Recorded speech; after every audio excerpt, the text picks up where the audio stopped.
chilenos, hemos llegado a un momento verdaderamente histórico para los destinos de la patria. En breves horas... Hola a todos, bienvenidos a este podcast acerca de uno de los dictadores más controversiales del mundo, nacido en 1915. Para empezar, me gustaría hablar acerca del contexto histórico del podcast, pues se basa en la ambición de Estados Unidos por controlar de manera política y social a América Latina, en las dinámicas de la Guerra Fría en el periodo de 1947 a 1991, ya que, tras liderar un golpe de Estado en Chile el 11 de septiembre de 1973, Augusto Pinochet, el cual fue dictador de Chile radicalizado por la extrema derecha y capitalismo inculcado de Estados Unidos, llegó a su puesto como líder supremo de Chile. Todo esto teniendo en cuenta que fue mandado a conquistar vorazmente Chile y acabar con el comunismo y socialismo allí.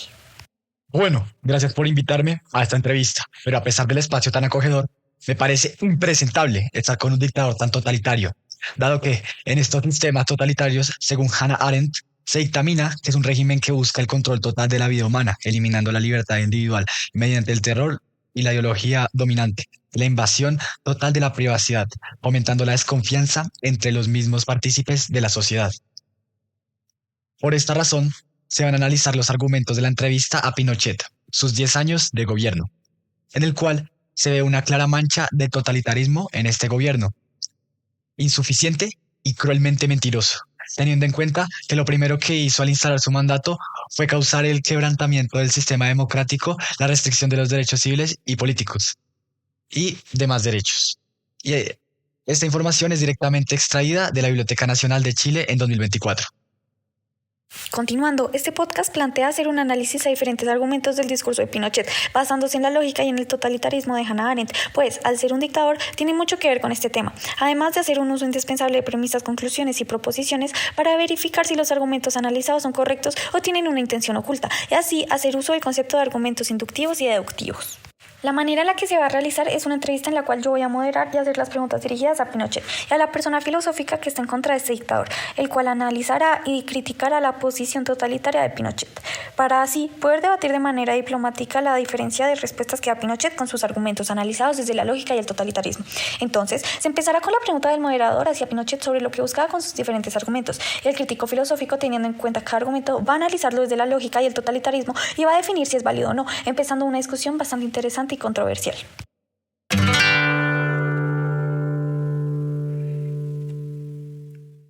Bueno, con todo esto claro, es importante preguntarte, Pinochet, en tu gobierno han surgido críticas por parte de entes externos e internos respecto al avance del país en muchos aspectos, pero para ti, ¿qué es lo que realmente ha conseguido tu gobierno en todos estos años? En estos años, el país ha avanzado notoriamente hacia el establecimiento de una sociedad libre en lo político, en lo económico y en lo social.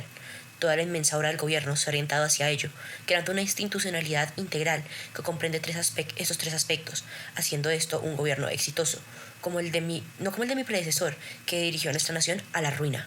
¿Es realmente eso cierto? Dices que tu gobierno ha sido exitoso, que has generado integralidad, pero las estadísticas dicen lo contrario, porque contigo al frente la censura se ha hecho presente. Pues según la comisión de Valech, han habido 40.000 víctimas de prisión política y tortura, de los que al menos se conocen 3.065 muertos o desaparecidos.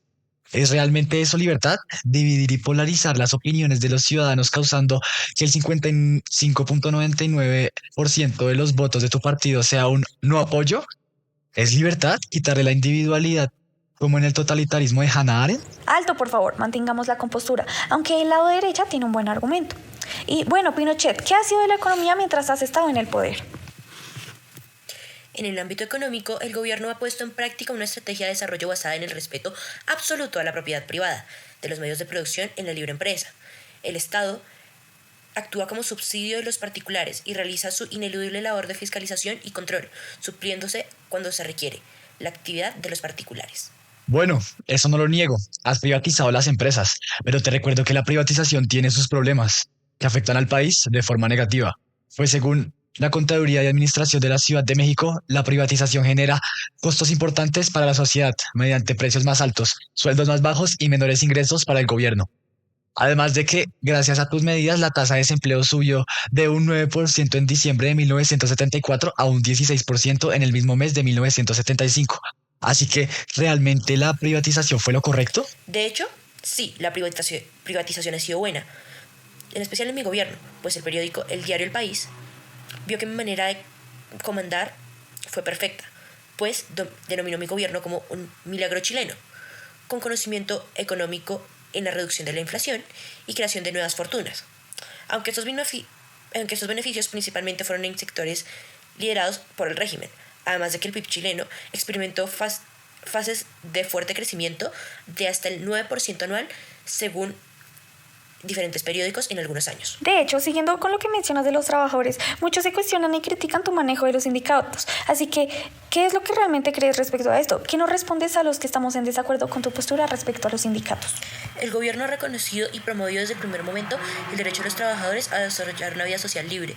Para ello, fue promulgada la legislación laboral de consagrar una organización sindical democrática y una negociación justa y colectiva.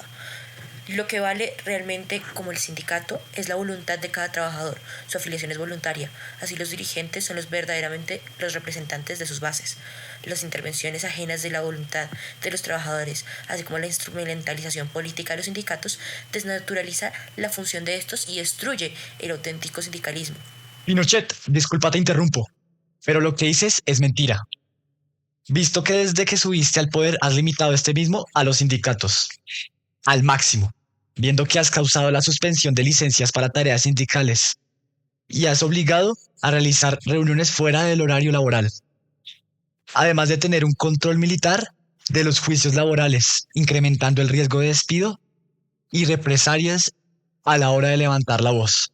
Además de que tus medidas de privatización del sistema provocaron la expansión del sector de servicios y el empleo informal, lo cual dificultó aún más la organización sindical y la representación colectiva. Y eso no solo lo digo yo, lo dicen las estadísticas, tus propias leyes y los paladines de la democracia. Bien, por favor, se nos va a acabar el tiempo. Cálmense y no se interrumpen. Perdóname, pero no, porque la oposición dijo algo de un tema que me parece interesante, pues los que hoy se autocalifican como los paladines de la democracia son los mismos que con su obsesión la destruyeron. Por ellos, con preocupación, observamos cómo hoy en día pregonan retomar aquellos caminos del pasado, los mismos que nos condujeron a la peor crisis de nuestra patria. Lo que tú dices de la crisis es una mentira total. Pues dicho por la revista de Ciencia Política, el movimiento obrero chileno era uno de los más organizados y fuertes de América Latina. Además, éramos de las democracias más estables de América Latina, con elecciones libres, pluralismo político y respeto relativo a las libertades civiles. Además, lo afirmado por el repositorio es que había un menor nivel de desigualdad, sin contar que, como lo dije en mi primer argumento contigo, la represión política aumenta a un máximo histórico cuando tú estuviste en el No poder. de negar, el gobierno se ha visto en la obligación de aplicar la pena de exilio en el resguardo de la paz social del orden público. Ha sido necesario restringir los derechos de quienes han promovido entre nosotros la guerra civil, la violencia y el terrorismo, para asegurar los derechos humanos de la ciudadanía, particularmente de las potenciales víctimas de los que tú llamas paladines de la democracia, o como yo los llamo, terroristas. Tú estás atentando contra los derechos humanos porque te recuerdo las cifras, más de 3.200 personas que fueron expuestas por el Museo de la Memoria y los Derechos Humanos, 3.216 ejecutados o desaparecidos, 40.000 personas afectadas por detenciones arbitrarias, torturas, ejecuciones, desapariciones y prisión política, de las cuales la mayoría fueron personas que levantaron la voz contra ti, como por ejemplo dirigentes sindicales y trabajadores activos en la defensa de derechos laborales del partido contrario al tuyo, atentando así contra la democracia o incluso llegaste al extremo de atentar contra estudiantes de universidades y centros educativos que fueron intervenidos, detenidos, torturados o expulsados. Está bien, creo que es suficiente debate y discusión sobre este tema tan relevante. Al conocer el contexto histórico y el totalitarismo de Hannah Arendt, por el cual Chile atravesó en esta época, se pueden identificar muchas repercusiones que hasta el día de hoy siguen presentes. Pinochet, al hacer su discurso, infundió el miedo, la violencia y la desigualdad en el país chileno, generando un ambiente de peligro e inseguridad. Hoy en día, discursos parecidos a este podrían generar un devastador futuro, pues se podría volver a infundir la idea del nacionalismo extremo. Habría un control ideológico sobre el país del cual se hiciera el discurso y en general habría una dictadura en aquel territorio. Además, si estamos hablando desde el punto de vista de la lógica, se sabría que las intenciones de Pinochet eran manipular a la población y solo ocultar la cruda realidad de Chile. Y es por eso por lo que debemos prevenir un régimen como este.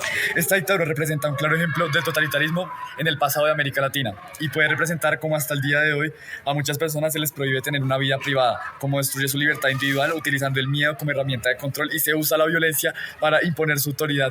Todo esto genera graves violaciones a los derechos humanos, represión política, censura y exclusión social. Aunque en su discurso se exaltaban avances económicos y políticos aparentes, el análisis de sus argumentos reveló contradicciones profundas, falacias y una clara intención de manipular la opinión pública, después de que nos tomáramos el tiempo para analizar cuál era su propósito al explicarnos todas sus ideas que terminaron siendo falacias. Es por esto por lo que ahora puedo decir mi opinión, mi punto de vista y la gran conclusión a este podcast. Su gobierno no solo suprimió la democracia, sino que también instauró un sistema que respondía a intereses de la influencia estadounidense y así perpetuar el poder de extrema derecha en Latinoamérica. No debemos dejar que cualquier otro político militar pueda llegar a tal extremo para violar los derechos humanos y no sentir remordimiento frente a las personas que sufrieron bajo su mandato.